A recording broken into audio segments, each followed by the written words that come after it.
Hi everyone, welcome back to the Rangers Reviews post-match briefing. Chris, Jack and I, as ever, the last two people in the stadium. We're going to talk briefly through the game. Obviously, we'll go back in depth on it on Monday as well. Philippe Clement's press conference, you can watch that on the YouTube channel. You'll soon be able to read it on the website as well. Chris, that was really a case of getting the points for Rangers. It was a difficult pitch, and I'm sure for those who weren't at the game, you'll have seen on the TV, but the wind was horrible. The pitch was really boggy, especially down in front of us, in front of the dugout. It's not dissimilar, it felt to me, Chris, like the Motherwell game just before Christmas for Rangers. Philippe Clement said he was prouder than he was of his team at the weekend, simply because they couldn't really play their normal game. I think he said on TV, even if you put Man City on that pitch, they're not going to be able to play their normal game. Today was a case of getting it done, Chris, but on a week where Rangers went away to Easter Road and then they went away to St Mirren Park. We've seen them come back after the winter break and not perform well, to say it mildly. Philippe Clement actually referenced that in his press conference, saying that people inside and outside the club have been telling me that this team can be a bit slow starting after the winter break. I think anyone would have taken 2 wins and 2 clean sheets in these 2 fixtures right after the winter break. As you say, it's very much a case of job done so far for Rangers. It certainly wasn't pretty today, but if you look back, as the manager said, you look back at how slowly they have started. I thought it was really interesting. He did reference that because he doesn't like to look at things that have gone on in the past. He asked about like previous transfer windows or even like players' form in the first half of the season before he got here. He's very keen to say, well, that was like a line in the sand almost, and we're moving on. So it's interesting that he's clearly been aware of some of the problems that Rangers have had, even from really promising positions, or coming off the back of Old Firm wins at Parkhead and then the momentum dying. It's these games, they will not feature prominently in the end of season DVD. But if there is such a thing, because Rangers have won the league, then they have played a really important part in it. And I don't think you can underestimate games like today. Can really be the bedrock and foundation of a sustained title challenge. If Rangers had come here and they thrown away a couple of points, it would have been, well, the good work of Wednesday night is all but done. It's been thrown away. It's just about ticking games like this off. Wasn't pretty, but it was effective enough in the end. Yeah, and dare I say, I actually saw that in the Aberdeen game where Rangers started slowly and then had a last-minute penalty to kind of get them out of jail on that day. Listen, to St Mirren hit the post late on. I don't think it was a great Rangers performance. If it had been a draw, we'd have maybe been sitting here saying, do you know what, they kind of left the game open for that because they didn't have lots of other opportunities. But these games, you need to win them if you're going to do something in a season. Let's talk about the game, and obviously I think Cyriel Dessers is the main talking point. Chris asked the manager after the game how his side had to change their approach, and he said, look, we couldn't play in our normal combinations. We tried to play through the pitch too much in the first half, and we did it better in the second. He wanted his team to be more direct. I think you saw that for the goal. I think you saw that with the inclusion of Dujon Sterling on the left. Those runs when we're pressing Rangers on their right over the top worked well for the goal. He seemed frustrated that they weren't doing it more in the first half, but he seemed less frustrated in the second half watching him in the dugout, and I think that was because, again, of the conditions and the fact that the side were managing to break it up. But Cyriel Dessers feels like a big week in the redemption arc for him, and it feels like we can call it redemption arc now, because when his song was sung at Easter Road, and Stevie and I talked about this, that there's certain moments, watching football, you feels like something's just changed there. He said in the press conference after he heard his name sung before, I hadn't, but I guess he'd be more attuned to that. I can't remember it ever. Yeah. Certainly that one has never been had at Ibrox. No. He may have had a round of applause or so at Ibrox, but he's had a lot of the opposite of a round of applause. I mean, I think he deserves a lot of credit. He made a comment after Easter Road, the game at Easter Road, where he said, either you embrace the pressure or you die, or something like that. And he's spot on. And at the moment, Chris, he's becoming an important player for Rangers. And if you'd said that a few months ago, you wouldn't have believed it, because his start was one of the most difficult I think we've witnessed at Ibrox. But again, another fantastic goal, well taken. Had some other moments in the game. Again, no one really. It wasn't a game where there was loads of fantastic performances, but Dessers was the difference. And again, if you cast your mind back to October, that sentence felt a long way away.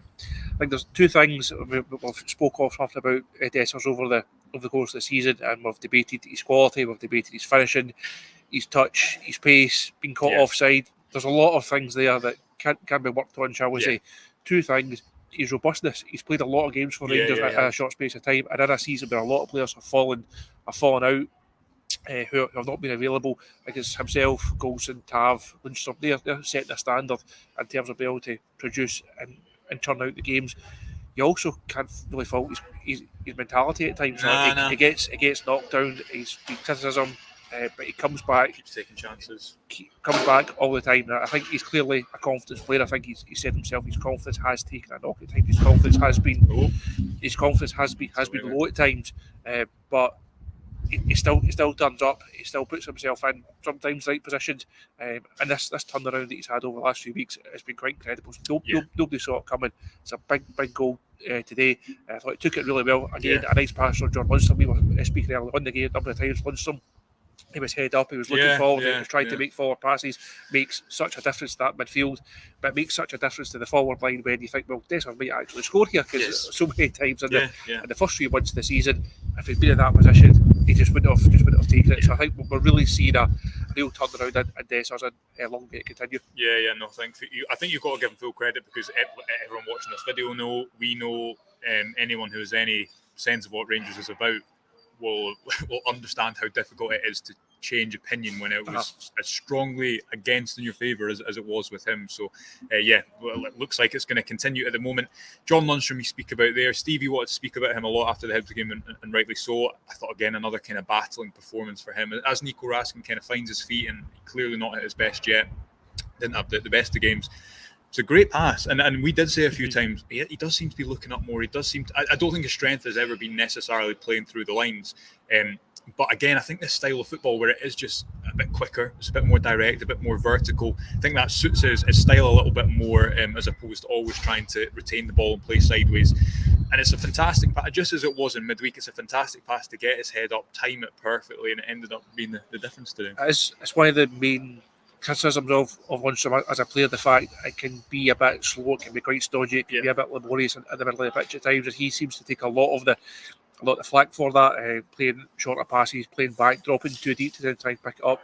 But I think what the last couple of days have shown that he can pick a pass. That's not to say play him as number 10 and he'll start scoring goals and he'll start doing things that I've never seen from him before. But he's clearly got that in his locker. The pass for Ridvan, I thought on Wednesday, it was a lovely ball right over the top. Similar type of thing today. Also, huge credit to Ridvan and Dessers for finishing them off. They tried to play one through to Cantwell not long after that. And it just shows that he does have that type of thing in his game. Manager also spoke about him after the Barton game last week about staying and him being in far better form, being happy. And while there are also plenty of midfield options, also Diamandi coming in and to see where he fits in. I didn't think Lundstram was outstanding today. I don't think he was as good today as he was on Wednesday night, but he provides a key moment in the game, and ultimately he's played a part in the moment that's kept Rangers on track. I got the 3 points, so that should do him a lot of good as well. And if we can see more of that from him, he then becomes a very different type of midfielder. He's not just the type of guy you put in there to cover a bit of ground and shuttle about and try and break things up. If he can get forward, he can make those passes, it does give the manager a nice bit of variation in the middle of the pitch. I think you can see the way that Clement's spoken about Lundstram so far. He's a big fan, and another good performance today.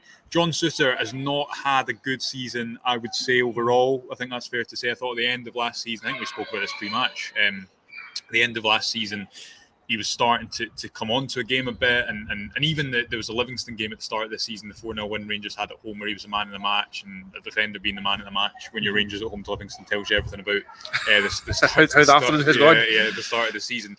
But I thought that was his best performance in a while, Chris. He makes that big block late on and lets St Mirren have that chance from a corner. Defensive set piece, which I do think is a concern at the moment.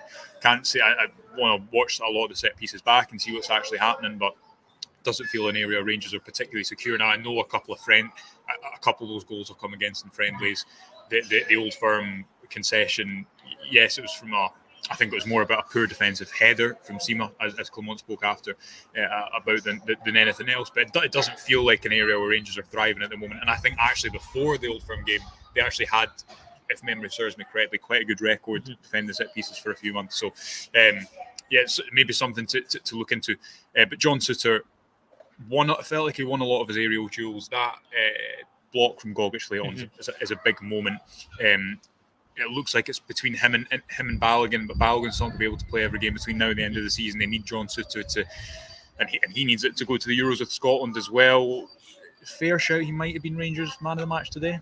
I think he's certainly in with a shout. I don't think it was a day where there was like outstanding performances right across the pitch. Not much competition for it. No, it was one of these games. It was just it was a battle. It was having to dig deep and get through, and that's something that the we've not really seen enough of from John Stewart this season. I think, as I say, he's not had a great campaign. I think this was certainly one of his best performances in really difficult conditions, because we've seen a lot of one of the main benefits this season of Jack Butland is how commanding he is in terms of coming out, taking crosses, really leading by example in that regard. When the wind is like this, it becomes very difficult for a keeper to come out and claim them to be as commanding as it usually is. That then puts a lot of pressure on the centre half to go and win their battles, to go and win their duels, to go and win their headers. And I think Jack would have appreciated the help they got from both Conor Goldson and John Suter in that regard. So I think a big 90 minutes for John Suter. As you say, that block at the end, we all saw that when the ball breaks, he just he put his laces through it, beat Jack Butler with it, and that's then 2 points dropped. The Rangers then scrambling to try and get something late on. That could be a really big moment in the season. Again, something easy to overlook. I think you saw the reaction of the players round about John Suter and going down to him, picking him up and giving him an embrace. They knew how big a moment that was and how impressive it was. It's almost similar to the one on Wednesday night at Easter Road. Not quite as defining, but he's put his body in the right place at the right time just to make a block, showed how important a clean sheet can be to Rangers. And listen, it would have been deflating. Clement said, and he said a few times, that at some point Rangers will drop points between now and the end of the season. To do it this early would have been deflating. I listened to a couple of comments coming in saying that's a points that would have been dropped on the previous managers, and that can be a bit of a cliche statement, but it also feels true. It does feel true. You have no real faith if that had been a Michael Beale side that Rangers would have got the job done, and I think it kind of feeds into this feel good factor, feeds into the momentum, feeds into the raising of standards and levels, all the things that were spoken about, the impact that the manager has made over the last few months. Games like today where all that can actually come to the fore. Yes, it'd be great to go and win every game 2-3, 4-0. He knows that's not going to happen. There will be games. He said himself, is it they'll smack into the wall or something? Smack into the wall. Yeah, there'll be a time where it doesn't go their way, and I think you saw that a bit against Aberdeen as well, where that was a difficult game, but I thought Rangers actually created enough to get more out of that game, Chris. But and as we kind of close up, Clement said that he sensed that from the fans. He said if I compare the difference in the belief in the stands compared to when I came in, and he kind of went as if to almost as if to say it's quite a lot. Yeah, I'm not sure how you're going to quote that, how you're going to put that in print when you do the Q&A on the website. You'll just need to just go for the emoji. But I think that did sum it up. He clearly felt when he came in, as much as there was that new manager bounce and new manager enthusiasm, he clearly knew he was taking over a squad who were low confidence, who had a really tough start to the season, a support who were really fragile, and over every week, every performance, every result, not always perfect, but always moving in the right direction. Yes. He's rebuilt all of those aspects, and there's now another platform for Rangers to hopefully build on, another momentum to hopefully try and harness going forward. Absolutely right. Well, lots more to come over the next few days. Obviously, transfer deadline day this week. Hopefully, a quiet day for you, Chris. Tomorrow, we'll famous last words. Time will tell. Time will tell. We'll see as the plane goes over the top here. If you've not subscribed to the website, you can do so by clicking the link in the comments below. We'll have reaction from the game tomorrow. I believe it's an interview with Jack Butland tomorrow night on the website. We'll be live on the morning briefing on Monday as well to look back on the game in a bit more detail. But until then, enjoy your weekend. Thank you very much for joining us, and we'll speak to you soon. Bye for now.